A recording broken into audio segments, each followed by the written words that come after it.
الحمد للہ رب العالمین والصلاة والسلام علی خاتم النبیین اما بعد فاعوذ باللہ من الشیطان الرجیم بسم اللہ الرحمن الرحیم بلى من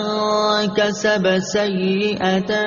وأحاطت به خطيئته فأولئك أصحاب النار هم فيها خالدون والذين آمنوا وعملوا الصالحات أولئك أصحاب الجنة هم فيها خالدون۔ ترجمہ: کیوں نہیں جس نے گناہ کمایا اور اس کی خطا نے اس کا گھیراؤ کر لیا تو وہی لوگ جہنمی ہیں، وہ ہمیشہ اس میں رہیں گے، اور جو ایمان لائے اور اچھے کام کیے وہ جنت والے ہیں، انہیں ہمیشہ اس میں رہنا۔ بلا من کسب سیئۃ واحاطت به خطیئتہ، کیوں نہیں جس نے گناہ کمایا اور اس کی خطا نے اس کا گھیراؤ کر لیا۔ تفسیر صراط الجنان میں ہے، اس آیت میں گناہ سے شرک و کفر مراد ہے، اور احاطہ کرنے سے یہ مراد ہے کہ نجات کی تمام راہیں بند ہو جائیں اور کفر و شرک ہی پر اس کو موت آئے، کیونکہ مومن خواہ کیسا بھی گناہ گار ہو گناہوں سے گھرا نہیں ہوتا، اس لیے کہ ایمان جو سب سے بڑی نیکی ہے وہ اس کے ساتھ ہے۔ وَإِذْ أَخَذْنَا مِيثَاقَ بَنِي إِسْرَائِيلَ لَا تَعْبُدُونَ إِلَّا اللَّهَ وَبِالْوَالِدَيْنِ إِحْسَانًا وَذِي الْقُرْبَى وَالْيَتَامَى وَالْمَسَاكِينِ وَقُولُوا لِلنَّاسِ حُسْنًا وَأَقِيمُوا الصَّلَاةَ وَآتُوا الزَّكَاةَ ثُمَّ تَوَلَّيْتُمْ إِلَّا قَلِيلًا مِنْكُمْ وَأَنْتُمْ مُعْرِضُونَ۔ ترجمہ: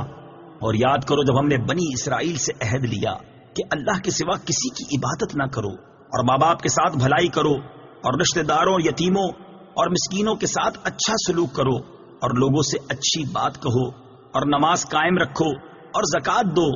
لیکن پھر تم میں سے چند آدمیوں کے علاوہ سب پھر گئے، اور تم ویسے ہی اللہ کے احکام سے منہ موڑنے والے ہو۔ وَإِذْ أَخَذْنَا مِيثَاقَ بَنِي إِسْرَائِيلَ، اور یاد کرو جب ہم نے بنی اسرائیل سے عہد لیا۔ تفسیر صراط الجنان میں ہے، یعنی اے یہودیوں وہ وقت یاد کرو جب ہم نے بنی اسرائیل سے تورات میں یہ عہد لیا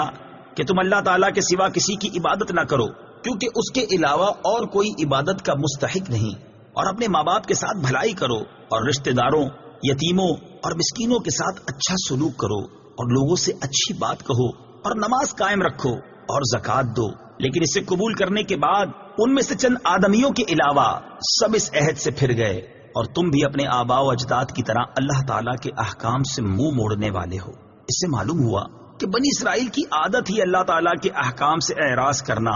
اور اس کے عہد سے پھر جانا ہے۔ وَبِالْوَالِدَيْنِ إِحْسَانًا، اور والدین کے ساتھ بھلائی کرو۔ تفسیر صراط الجنان میں ہے، اللہ تعالیٰ نے اپنی عبادت کا حکم فرمانے کے بعد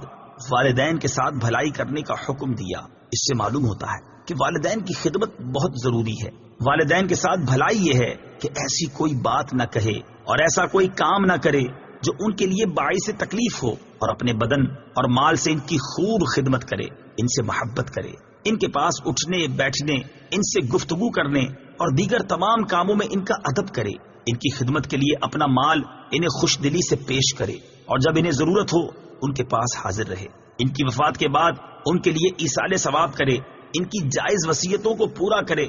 ان کے اچھے تعلقات کو قائم رکھے۔ والدین کے ساتھ بھلائی کرنے میں یہ بھی داخل ہے کہ اگر وہ گناہوں کے عادی ہوں یا کسی بد مذہبی میں گرفتار ہوں تو ان کو نرمی کے ساتھ اصلاح و تقوی اور صحیح عقائد کی طرف لانے کی کوشش کرتا رہے۔ حقوق والدین کی تفصیل جاننے کے لیے فتاوی رضویہ کی 24ویں جلد میں موجود اعلیٰ حضرت امام احمد رضا خان علیہ رحمت الرحمان کا رسالہ الحقوق لطرح العقوق،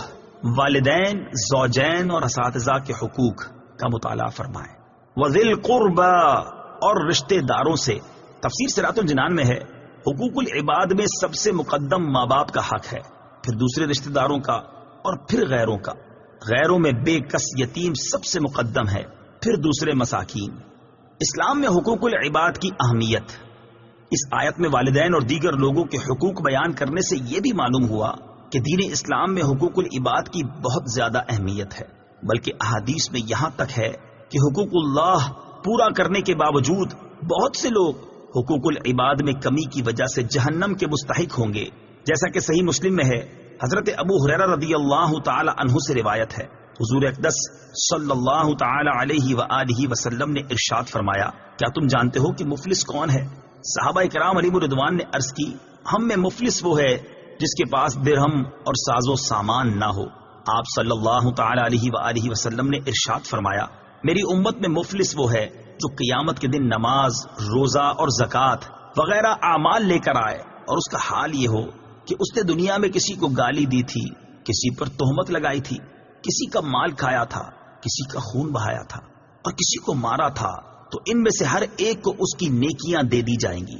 اور ان کے حقوق پورے ہونے سے پہلے اگر اس کی نیکیاں اس کے پاس سے ختم ہو گئیں تو ان کے گناہ اس پر ڈال دیے جائیں گے، پھر اسے جہنم میں ڈال دیا جائے گا. وَقُولُوا لِلنَّاسِ حُسْنًا،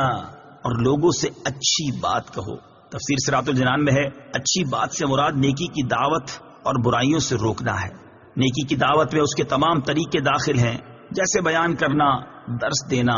واعظ و نصیحت کرنا وغیرہ. نیز اچھی بات کہنے میں اللہ تعالیٰ کی عظمت، حضور پرنور صلی اللہ تعالی علیہ وآلہ وسلم کی شان، اولیاء کرام رحمہم اللہ کے مقام و مرتبے کا بیان اور نیکیوں اور برائیوں کے متعلق سمجھانا سب شامل ہیں. الا قلیلا منکم، مگر تم میں سے تھوڑے. تفسیر صراط الجنان میں ہے،